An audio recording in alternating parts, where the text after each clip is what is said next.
प्रमुख मान्यवरांच्या उपस्थितीमध्ये उद्घाटनाचा सोहळा मंचावर संपन्न होतोय।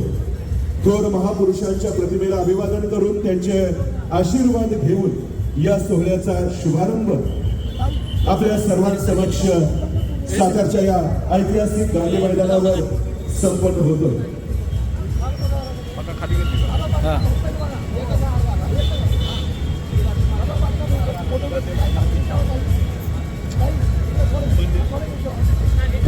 मान्यवरांच्या शुभास्ते या ठिकाणी महापुरुषांच्या प्रतिमेला पुष्पहार अर्पण करून अभिवादन केले जाते, त्यांचे आशीर्वाद घेतले जात आहेत। सन्माननीय अध्यक्ष डॉक्टर प्रियाताई शिंदे यांना विनंती आहे आपल्या शुभास्ते दीप प्रज्वलित करून या सोहळ्याचा शानदार शुभारंभ दीप प्रज्वलने होत असते आणि तेच दीप या भीम फेस्टिवलच्या माध्यमातून या ठिकाणी डॉक्टर प्रियाताई शिंदे यांच्या शुभास्ते प्रज्वलित होत आहे। सन्माननीय जिल्हाध्यक्ष संजयजी काळे साहेब, सन्माननीय गणेश दादा आणि मंचावर उपस्थित असलेल्या सर्व प्रमुख मान्यवरांच्या शुभास्ते या ठिकाणी दीप प्रज्वलन आनंदात उत्साहात संपन्न होत आहे। फटाक्यांच्या अतिशय गर्दीमध्ये असा हा उद्घाटन विविध सुपरिचित व्यक्तिमत्वांना या ठिकाणी निमंत्रित केलं जातं, ज्याच्या कलेचा कार्याचा लाभ आपल्या सर्वांना या कार्यक्रमाच्या निमित्ताने घेता येतो।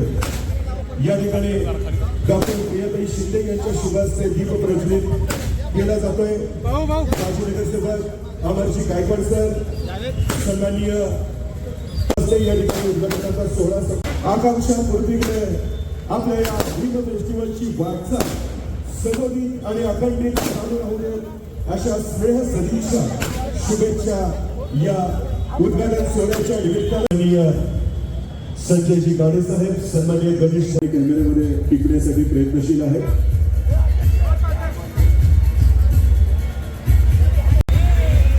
आपण सर्वजण टाळ्या वाजून या सर्वच पदाधिकाऱ्यांचं कौतुक आणि अभिनंदन करूयात। भीम फेस्टिवल 2026 चा हा उद्घाटन सोहळा आणि त्या निमित्ताने सातारच्या जिल्हा परिषदेच्या सन्माननीय अध्यक्ष डॉक्टर प्रियाताई शिंदे यांच्या समवेत संघटनेचे सर्व पदाधिकारी आणि मान्यवर संजयजी काळे साहेब यांच्या शुभस्ते आदरपूर्वक ताईंना या ठिकाणी ही मायेची शाल प्रदान केली जाते। आपल्या या लाडक्या भगिनीचा सन्मान होत असताना मंडळी टाळ्या जरा जोरात झाल्या पाहिजे। सन्माननीय गणेश दादा भिसे, संजयजी काळे साहेब आणि मंचावर या पदाला शोभेल आणि या पदाची जी ताकद आहे त्या ताकदीचं काम त्या भगवंतांनी माझ्याकडून करून घ्यावं अशी मी ईश्वरचरणी प्रार्थना व्यक्त करते। आणि या सुवर्णयोग असा आहे की छत्रपती शंभूराजांची पुण्यतिथी आणि भीम फेस्टिवल असा एक सुरेख संगम आपण साधलेला आहे की ज्यांनी आपलं पूर्ण आयुष्य हे धर्मासाठी वेचलं। महात्मांनी तर शंभूराजांची पण झाली, बाईवेळा ठरवलं, वेबेजाने ठरवलं, देवळा ठरवलं, म्हणजे औरंगजेबाला हवा करून मारल्यानंतर जेवढ्या त्याच्या 100 पटीने येतात। वेगवेगळ्या अंगाने आपण सर्वजण अनुभवतो, त्याबद्दल आपल्याला माहिती देखील आहे। आणि अशा या सातारच्या प्रमुख उपस्थितीमध्ये संपन्न होतोय।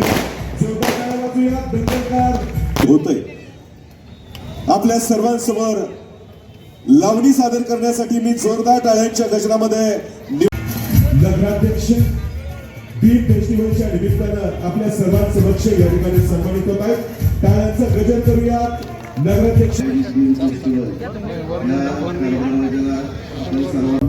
ठिकाणी सन्मानित होत आहेत। टाळ्या वाजूया याही सत्कारासाठी आपल्या सर्वांचं प्रतिनिधित्व सातारा नगर परिषदेमध्ये करत असलेली ही भगिनी निमित्ताने सर्वांसमक्ष सन्मानित होते। प्रशांत घराच्या दारात जाऊन आयुष्याची वरात काढून घेण्यापेक्षा फुले शाहू आंबेडकरांच्या परातीत क्रांतीची परिवर्तनाची भाकरी जोरात भाजून समतेचं आयुष्य जगता येतं हा सांगावा या चळवळीनं महाराष्ट्राला, जगाला आणि भारताला दिलेला। आणि हे सांगायचं धाडस आज तुमच्यात आमच्यात सगळ्यांना पण सगळीजण आपण गप बसू पाहतो ते सन्माननीय बाळासाहेब हरिभक्त बाळासाहेब यांचं देखील या सोहळ्याच्या निमित्तानं सहर्ष स्वागत. रामभाऊ आपल्याला देखील नम्र विनंती. जाहीर सन्मानाने सत्कार होतोय. जोरदार टाळ्या वाजू या चांदा चौकडी करामतीच्या या कार्यक्रमातील या प्रमुख कलाकारांच्या छत्रपती संभाजी महाराज यांच्या जीवन चरित्रावरील हा ग्रंथ आपण सर्वजण हात वर करून त्यांच्या अभिवादनाला प्रतिसाद देऊया. तुमच्या सर्वांचे हात वर होऊया. आमचे फोटोग्राफर सनी व्हिडिओग्राफर या ठिकाणी आपल्याला देखील चित्रित करतात. तेरा बाप बुलावे पानी लेके जाओ. अरे बघितले बापाने बर्तन करते. ए रामू बोल वाजता तेरी माँ बुलावे पाणी लेके जाओ. अरे बापरे, याच्या आईने याच्या बापाने काम सांगितले याला भयंकर राग येतो. नक्कीच त्याने आजकालच्या लग्न झालेल्या माणसाचा आदर्श घेतला. ए रामू बोल वाजता तेरी बीबी बुलावे पाणी लेके जाओ. अरे बघितले मंडळी जेवढ का बुला. अरे बाबांनो असे करू नका. आय लव्ह यू बायको. अरे बाबांनो असे करू नका. आई तुमची, बाप तुमचा, बायको पण तुमची. आपली भारतीय संस्कृती फार महान आहे. त्याला पट्ट्या लावण्याचं काम करू नका. आणि आपल्या बापांना नाहीतर त्यांच्यावर असंच काहीतरी म्हणण्याची वेळ, त्यांना असंच काहीतरी म्हणावं लागेल, काहीतरी म्हणावं लागेल. कोण बघता काय अडचण आहे तुझी? जेव्हा मी म्हणतो 10 वर्ष झाले लग्नाला, अजून घरात पाळणा कसा हला ना. अरे इतके दिवस काय झोपला होतास काय? तू माझं बकरं, कोंबडं, जत्रा खेत्र काय केलीस का नाही? तेव्हा त्याच्या पायथ्यात 1 लाख रुपये कर्ज झाले, तरी माझा तुला फरक नाही पडला. अजिबात पुन्हा आला. तेव्हा गुजरातवरनं पण हात फिरवून आलो. अरे येड्यांनो, जेव्हा माझा फरक पडत नाही, जेव्हा माझा गुण येत नाही, तेव्हा डॉक्टरकडे जायचं असतं. अरे येड्यांनो, जेव्हा मला फरक नव्हता पडत तेव्हा मी पण डॉक्टरकडेच गेलो. आणि जेव्हा समजा डॉक्टरचा पण गुन्हा आला तर अरे डॉक्टरचा पण गुण आला.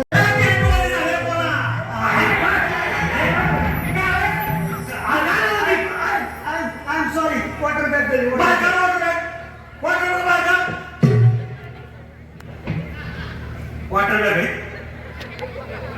वॉटर बॅग दिली. गुरुजी, सरकारने प्लास्टिक बंदी केल्यापासून मी घरचाच माल वापर.